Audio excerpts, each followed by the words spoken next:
Durante la Segunda Guerra Mundial, las tropas del Tercer Reich dejaron su huella no solo en Europa, sino también en el norte de África, el Atlántico y Oriente Medio.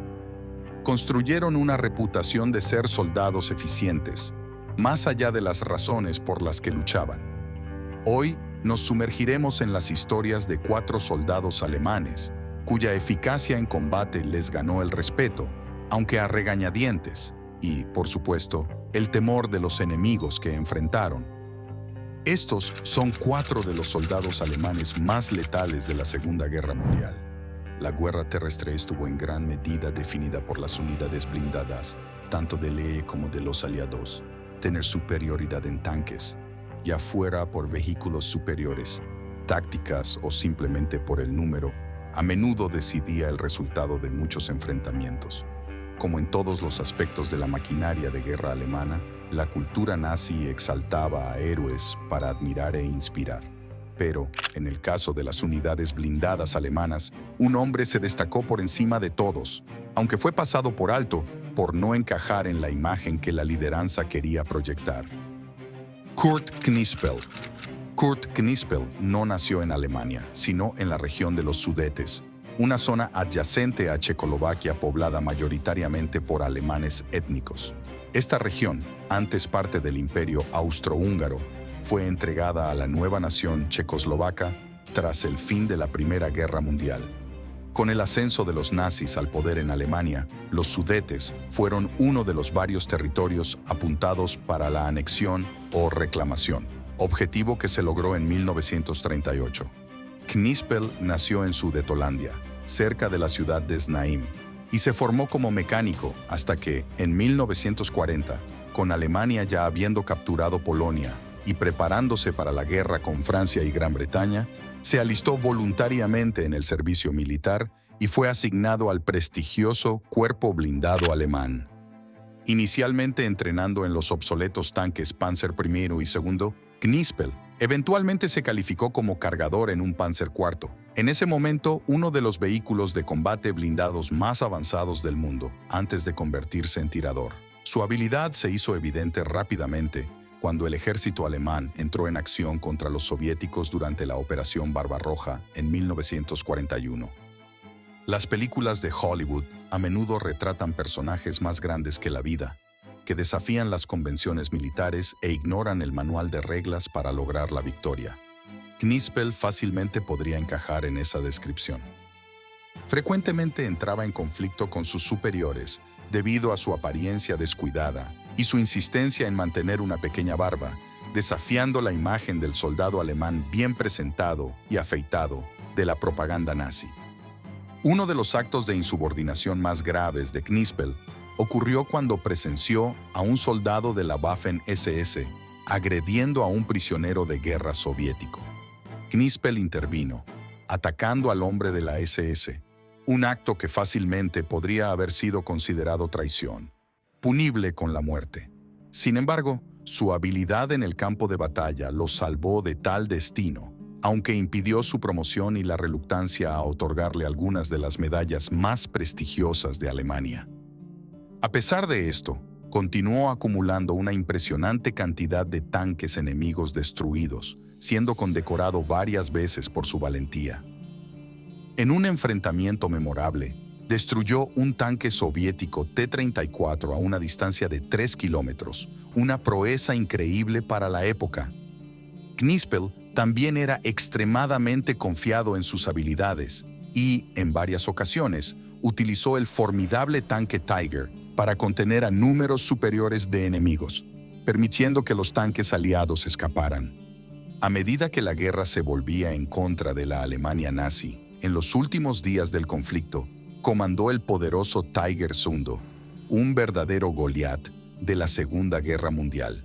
Pero ni siquiera esta increíble máquina podría salvar a Alemania de su destino. Apenas 10 días antes del final de la guerra, Knispel y su equipo estaban en acción contra las fuerzas soviéticas cerca del pueblo de Verbovek, cuando fue fatalmente herido el 28 de abril de 1945. Su total oficial de tanques aliados destruidos fue de impresionantes 168, pero aquellos que sirvieron con él afirman que ese número está subestimado.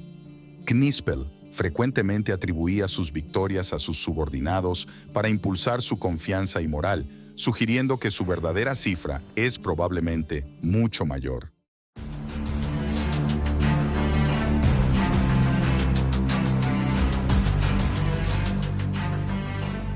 La Primera Guerra Mundial reveló un nuevo tipo de héroe, el piloto de caza.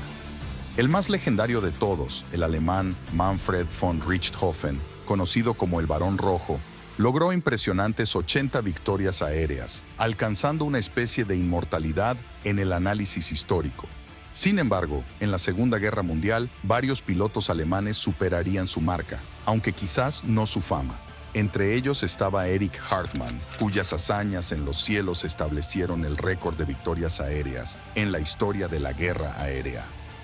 Nacido el 19 de abril de 1920, Hartmann pasó gran parte de su juventud en China, donde su padre buscaba trabajo durante las dificultades económicas posteriores a la guerra en Alemania.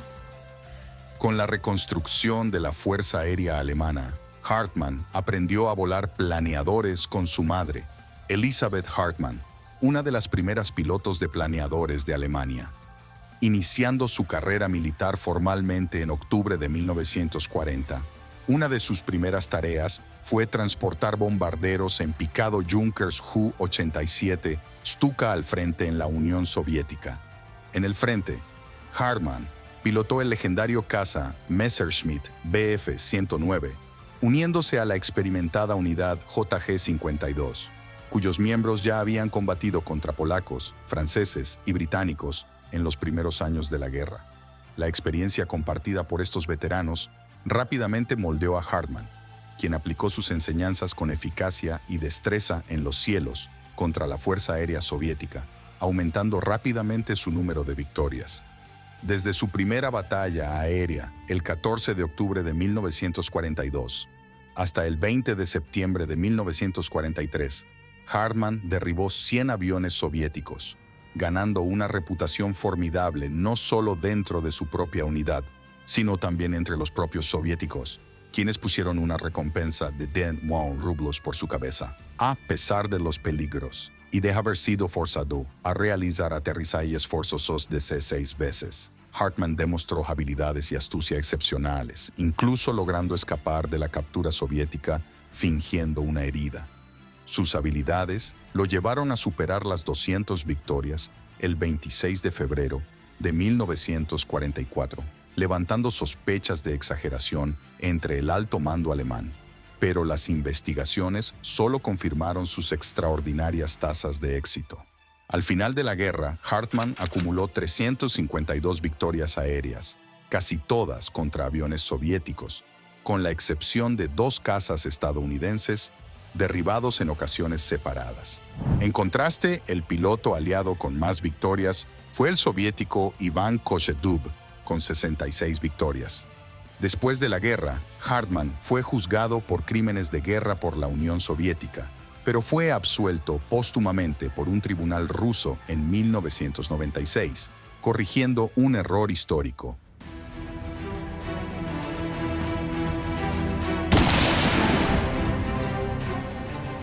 En el escenario de la guerra, siempre emergen individuos con un don casi sobrenatural para la aniquilación del enemigo. Malthus Hudson es un ejemplo sobresaliente. Nacido en Austria en 1924, que fue anexada a Alemania en 1938, Hudson aprendió a disparar con su padre en las montañas alpinas de su pueblo natal, Brixen im Thale. Reclutado a los 17 años en el ejército alemán, inicialmente entrenado en artillería y morteros, su excepcional habilidad con el rifle pronto lo llevó a una unidad de francotiradores.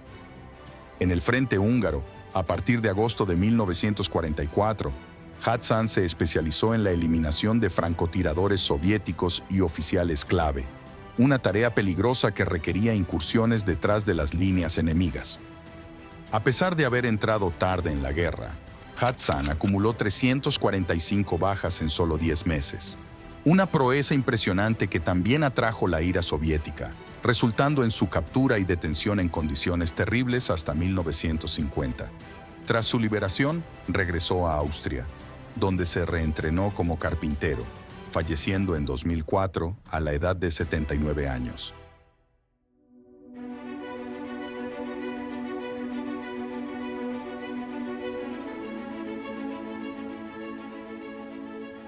El temido U-Boat, los submarinos alemanes de la Segunda Guerra Mundial, eran las armas secretas que causaban pesadillas, incluso para Winston Churchill, el primer ministro británico de la época. Él admitió que, en los momentos más oscuros de la guerra, lo que más le asustaba era la amenaza implacable de estos cazadores silenciosos de los océanos. Contrario a lo que muchos podrían pensar, el éxito de un comandante de U-Boat no se medía por el número de barcos enemigos hundidos, sino por la tonelada total enviada al fondo del mar. En este aspecto, Otto Kretschmer, un comandante de U-Boat con una carrera relativamente corta, se destacó por hundir más tonelaje que cualquier otro. Nacido en Silesia prusiana el 1 de mayo de 1912, Kretschmer creció en una Alemania imperial antes de que su tierra natal fuera cedida a Polonia después de la Primera Guerra Mundial. Antes de unirse a la Marina de Guerra alemana de la posguerra, que estaba prohibida de tener submarinos, Kretschmer pasó 8 meses estudiando inglés y literatura en la Universidad de Exeter, en Inglaterra. Con la reconstrucción de la flota de U-Boats por la Alemania nazi en 1936, Kretschmer fue transferido a la nueva fuerza. Después de su entrenamiento, fue asignado al U-35. Durante un ejercicio, Kretschmer tuvo la desgracia de caer al frío Mar del Norte, cuando el capitán ordenó una inmersión de emergencia. Fue rescatado solo cuando el capitán se dio cuenta de su ausencia y regresó para salvarlo de la hipotermia. La ascensión de Kretschmer como comandante llegó durante la Guerra Civil Española, cuando asumió temporalmente el mando del U-35. Su primer mando efectivo llegó con el U-23, patrullando el Mar del Norte y la costa británica. En octubre de 1939, Kretschmer y su U-23 hundieron su primer barco, el mercante de 876 toneladas Firby, en la costa de Escocia. Kretschmer, conocido por su ética caballeresca, permitía que las tripulaciones abandonaran sus barcos antes de atacarlos.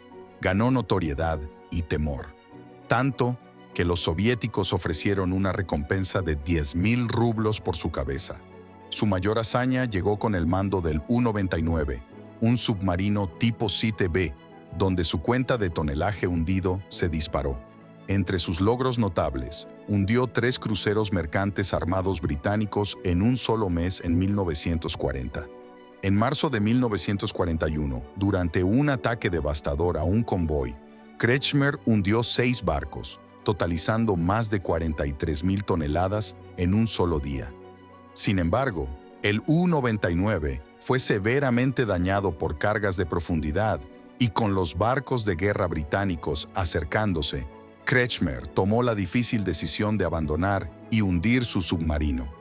Capturado, él y su tripulación fueron llevados a Liverpool, donde enfrentaron la furia de los ciudadanos afectados por los bombardeos alemanes. Durante su cautiverio, Kretschmer fue interrogado en The London Cage, un centro de inteligencia británico. Quedó horrorizado por los estragos causados por los bombardeos alemanes en Londres, incluyendo el Palacio de Buckingham. Kretschmer pasó casi 7 años como prisionero de guerra, antes de regresar a Alemania y tener una carrera distinguida en la Marina de Alemania Occidental. Irónicamente, Kretschmer, el hombre que envió incontables barcos al fondo del mar, perdió la vida en un accidente de barco durante unas vacaciones, tras un intento fallido de subir una escalera vertical. Acabamos de explorar la historia de 4 soldados increíblemente destacados de la Segunda Guerra. ¿Qué te pareció el vídeo? Comparte tu opinión en los comentarios abajo. Y si tienes curiosidad por descubrir por qué Estados Unidos y la Unión Soviética intentaron ocultar hechos oscuros durante la Segunda Guerra Mundial, haz clic en el video que está apareciendo en tu pantalla para continuar esta aventura. Espero verte allí.